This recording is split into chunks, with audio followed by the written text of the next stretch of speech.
The US military carried out ইরানের 3টি পারমাণবিক স্থাপনায় অত্যন্ত সফল হামলা চালিয়েছে যুক্তরাষ্ট্র, এমনটাই জানিয়েছেন মার্কিন প্রেসিডেন্ট ডোনাল্ড ট্রাম্প।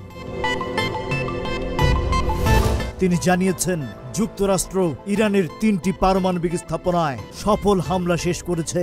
এই সব স্থাপনার মধ্যে রয়েছে ফোর্দো, নাতানজ ও ইস্পাহান।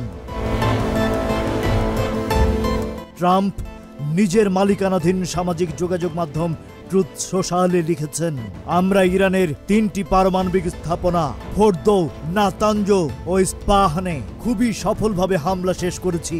সব বিমান এখন ইরানের আকাশ সীমার বাইরে। ট্রাম্প একটি ওপেন সোর্স ইন্টেলিজেন্স অ্যাকাউন্ট থেকে একটি পোস্ট শেয়ার করেছেন, যেখানে বলা হয়েছে যে শক্তিশালীভাবে সুরক্ষিত ফোর্দো পারমাণবিক স্থাপনা নাই হয়ে গেছে। ট্রুথ সোশ্যালে ট্রাম্প লিখেছেন, এটি মার্কিন যুক্তরাষ্ট্র, ইসরায়েল ও পুরো বিশ্বের জন্য একটি ঐতিহাসিক মুহূর্ত। Rajib Raihan, news flash 71।